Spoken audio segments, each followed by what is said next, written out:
તો ઉત્તર ગુજરાતની સમાચાર અરવલ્લીના બાયડમાં વરસાદી માહોલ છવાયો છે। સતત વરસાદથી વાતાવરણમાં ઠંડક પ્રસરી ગઈ છે। બાયડ સહિતના આસપાસના ગ્રામ્ય વિસ્તારોમાં પણ ધીમી ધારે વરસાદ વરસી રહ્યો છે। આ અરવલ્લીથી સમાચાર કે જ્યાં આગળ સતત વરસાદ જે છે તે જોવા મળી રહ્યો છે। 48 કલાક પહેલા પણ એવો વરસાદ વરસી ગયો હતો કે મોટાભાગના વિસ્તારો જળમગ્ન થઈ ગયા હતા। ફરી એક વખત ભારે પવન સાથે અરવલ્લીના વિસ્તારોની અંદર વરસાદ જે છે શરૂ થયો છે। હાલમાં બાયડથી સમાચાર મળી રહ્યા છે। બાયડમાં વરસાદી માહોલ જામેલો છે।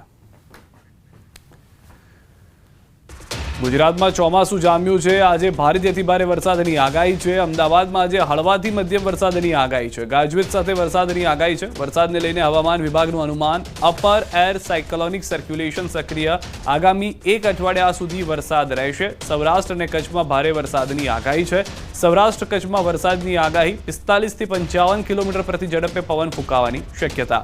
આજે ભારેથી અતિ ભારે વરસાદની આગાહી છે। આજે સાબરકાંઠા અરવલ્લીમાં ભારેથી અતિ ભારે વરસાદ, નવસારી વલસાડમાં ભારેથી અતિ ભારે વરસાદ, દમણ દાદરા નગર હવેલીમાં ભારેથી અતિ ભારે વરસાદ, સૌરાષ્ટ્ર કચ્છમાં ભારે વરસાદની આગાહી, સુરેન્દ્રનગર રાજકોટમાં ભારે વરસાદની આગાહી, જામનગર પોરબંદરમાં પણ ભારે વરસાદની આગાહી, જૂનાગઢ મોરબીમાં યલો એલર્ટની આગાહી, દ્વારકા અને કચ્છમાં ભારે વરસાદની આગાહી છે। તો આવતીકાલે અરવલ્લી પંચમહાલમાં ભારે વરસાદની આગાહી છે। દાહોદ મહીસાગર વડોદરામાં ભારે વરસાદની આગાહી છે। છોટાઉદેપુર નર્મદામાં ભારે વરસાદની આગાહી છે। આવતીકાલે સૌરાષ્ટ્ર અને કચ્છમાં ભારે વરસાદની આગાહી છે। અમરેલી અને ભાવનગરમાં ભારે વરસાદની આગાહી આપવામાં આવી છે। वाइडस्प्रेड बारिश का संभावना दिया गया है। लाइट टू मॉडरेट रेन का संभावना है। इसके साथ thunderstorm with lightning 30 to 40 kilometre wind speed के साथ रहेगा। जो बारिश का संभावना गुजरात रीजन में हेवी टू वेरी हेवी का रेनफॉल का वार्निंग दिया गया है। इसमें जो डिस्ट्रिक्ट आज आ रहा है वेरी हेवी रेनफॉल कैटेगरी में ऑरेंज वार्निंग के साथ साबरकांठा, अरावली, नवसारी, वलसाड, दमन एंड दादरा नगर हवेली और बाकी जो क्षेत्रों है गुजरात रीजन के सारे डिस्ट्रिक्ट में हेवी रेनफॉल येलो वार्निंग के साथ दिया गया है। आज के लिए हेवी टू वेरी हेवी, कल के लिए हेवी रेनफॉल का वार्निंग 1 जुलाई के लिए और 2 और 3 जुलाई के लिए heavy to very heavy rainfall warning और डे 5 मतलब 4 जुलाई के लिए हेवी रेनफॉल का वार्निंग, 5th और 6th के लिए heavy to very heavy rainfall warning दिया गया है और सौराष्ट्र कच्छ में पूरा हफ्ता के लिए हेवी रेनफॉल का वार्निंग है।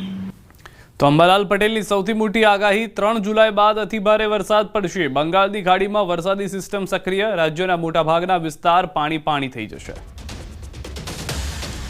બંગાળનો ઉપસાગરનો ભેજ અને અરબી સમુદ્રના ભેજના કારણે લગભગ તારીખ 3 થી 7 માં રાજ્યના ઘણા ભાગમાં ભારે વરસાદ આવવાની શક્યતા છે।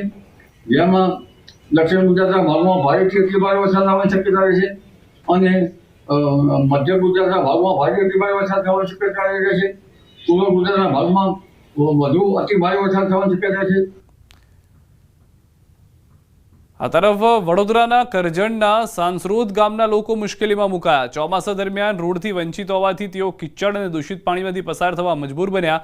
ઘણીવાર દર્દીને ટીંગાટોળી કરી હોસ્પિટલ લઈ જવા પડ્યાની પણ ઘટનાઓ બની છે। પાલેજ નારેશ્વર રોડ પાસે આવેલ ઇન્દિરા વસાહતમાં અંદાજિત 150 જેટલા મકાનોમાં રહેતા લોકો વર્ષોથી પ્રાથમિક સુવિધાઓથી વંચિત છે।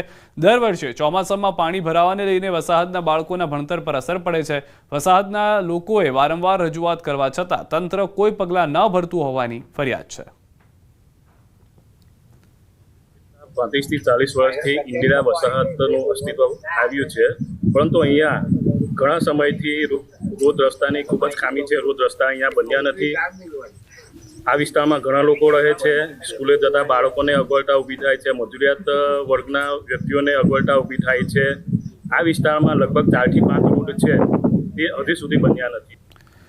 તો જૂનાગઢના માણાવદરમાં અંતિમ વિધિ માટે લોકોને પડતી હાલાકી। સ્મશાનમાં લાકડા પલળી જતા અંતિમ વિધિમાં મુશ્કેલી। ટાયર અને ડીઝલથી અગ્નિ સંસ્કાર કર્યા। પરિવારજનોએ નગરપાલિકાની બેદરકારી આવી સામે ગોડાઉન હોવા છતાં લાકડા પલળી ગયા। કરોડોના ટેન્ડર પછી પણ સ્મશાનમાં વ્યવસ્થા નહીં। જાગૃત નાગરિકોએ બેદરકારી સામે વ્યક્ત કર્યો છે આક્રોશ। લાકડા ચારે કોર ભીના છે। ગોડાઉન આવડો મોટો છે એમાં નથી।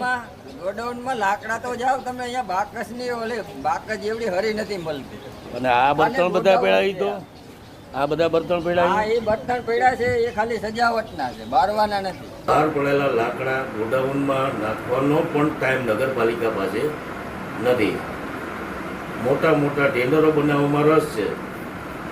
શમશાનમાં એક પણ લાકડું બાળવા લાયક નથી, બધા વરસાદમાં પલળી ગયેલા છે. પંચમહાલના 6 ગામોને જોડતા રોડ પર પડ્યું છે મસમોટું ગાબડું. ગોધરાથી ગદુકપુર થઈ કાલોલના મીરાપુરી સહિત 6 ગામને જોડતા મુખ્ય માર્ગ પર ગાબડું પડતા ભારે હાલાકીનો સામનો કરવો પડ્યો. મીરાપુરી ગામના વળાંકમાં આવેલા નાળામાંથી વરસાદી પાણીનો યોગ્ય નિકાલ નહીં થતા રોડની સાઈડમાં ગાબડું પડ્યું.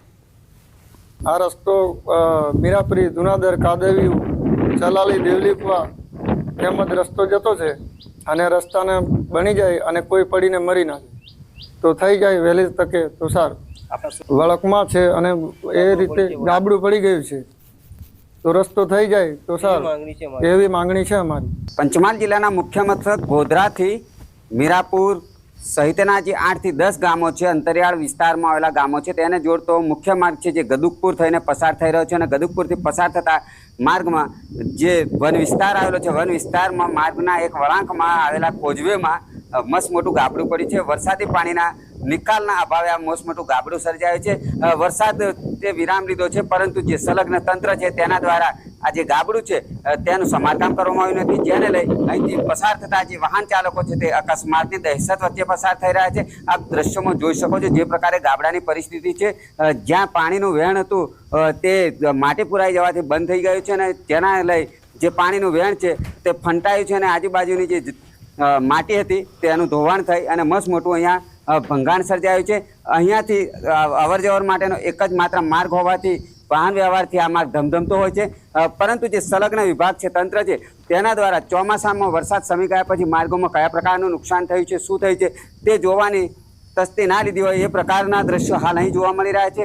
જ્યારે પણ આ વળાંકમાં સમારકામ કરવામાં આવ્યું હશે ત્યારે જે સંલગ્ન જવાબદારો છે તેઓ દ્વારા પૂરતું ધ્યાન નહીં આપવામાં આવ્યું અથવા તો અહીંયાની જે પાણીના નિકાલની જે ભૌગોલિક પરિસ્થિતિ છે તેનું ધ્યાન રાખ્યા વિના અહીંયા જે પુરાણ કરવામાં આવ્યું તે કરવામાં આવ્યું હોવાના પણ આક્ષેપો થઈ રહ્યા છે. ત્યારે વહેલી તકે તંત્ર દ્વારા ગાબડાનું સમારકામ કરી પુરાણ નહીં કરવામાં આવે તો મોટી જાનહાનિ થવાની શક્યતાઓ નકારી શકાય એમ નથી.